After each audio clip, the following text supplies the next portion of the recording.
Hi guys, today's video is brought to you by the KDW Productions and the BWB organization.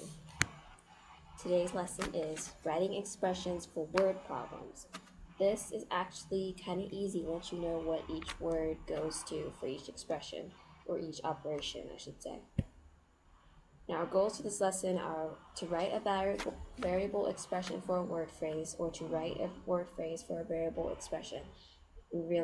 This doesn't really mean anything. This is just an extra slide to take up time. Okay, and this is our words for operation. These are the words that describe our operation. And we're going to start right here. These are our addition. And it's plus, more than, increased by, some, total, longer, older. Now we go to subtraction. Minus, less than, decreased by, difference, shorter, and younger. Multiplication, times, product of, combine in equal groups. And finally, division, quotient, separate into equal groups. Only two for that one. Probably more that you can probably think of if you really look harder, but for right now, let's just start with two. Alright, now we're going to translate each of these word problems into variable expressions, starting with our first, which is 8 more than a number. And I'm going to show you how to do this now. Alright, now this is a fairly simple problem. What we're going to do first is we're going to look and see what numbers are plain and simple here. What numbers do they already give us? And that would be 8 right here. This is the number they already give us, 8. Now, what we also have to look at is what numbers they don't give you, but it's specific that it is a number. And usually that'll be a number or a total or something like that. Let's start erasing. Oh, it's just a number. That is what we're here. So 8 and a number. So what we're also looking for is what is that word that shows what operation. Is it addition, subtraction, multiplication, or division? So what we're going to look for is what word here would tell us what operation we're using, and in this case it would be more. Now I showed you the multiplication, division, subtraction, and addition. More would be our number for addition. So that takes us to 8 plus, you can use anything as your variable, a number. Right here, a number, that would be a variable, so that would be, you could do n. So 8 plus n.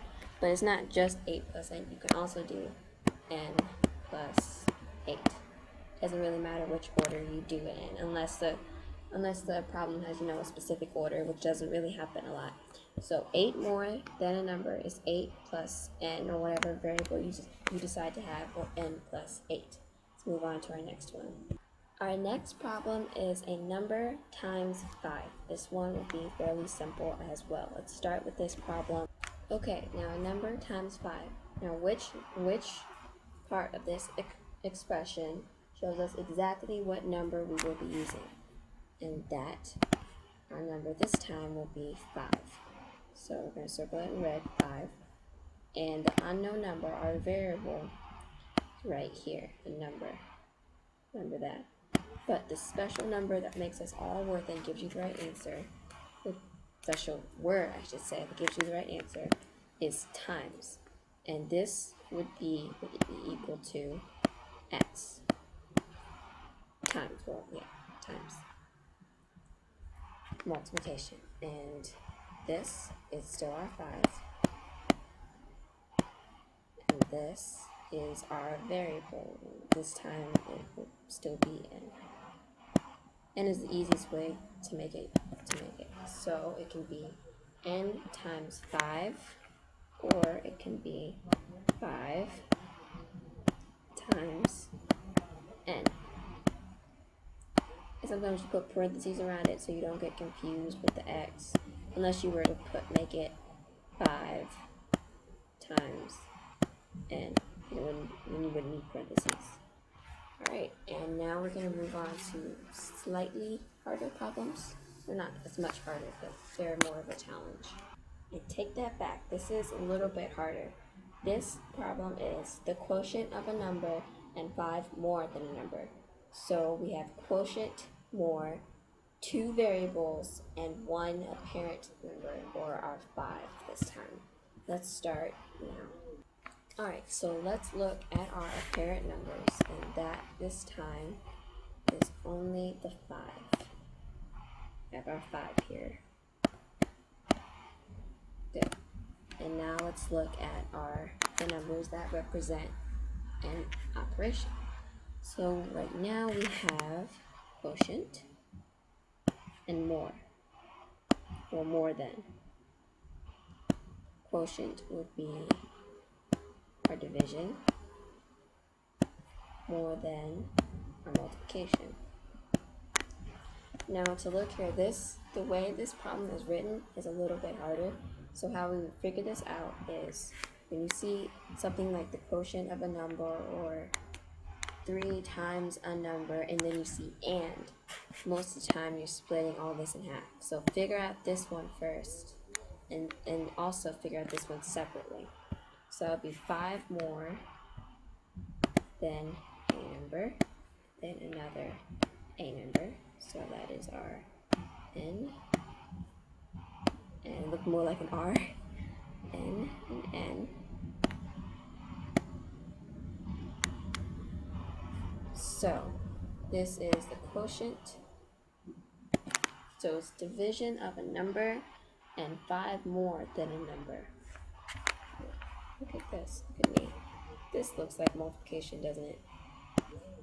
No. Let's turn that into a plus sign. There we go. So what that would look like is n 5 plus n. Why would this work? Because this right here, our division. Let's erase this little extra streak here.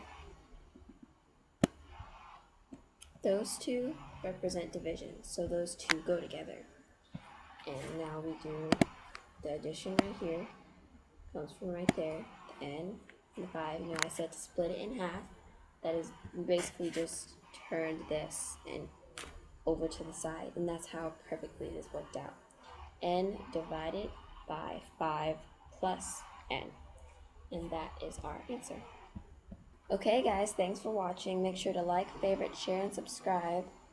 What else should you do? Share, definitely like it, just so I know that you know what to do now. Favorite, I don't know why you should favorite, just favorite. Share so that all your friends who may not know how to do this may now know and get a better grade in school, and subscribe because I love more subscribers.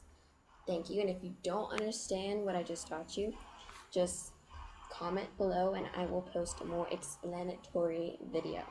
Thanks and bye.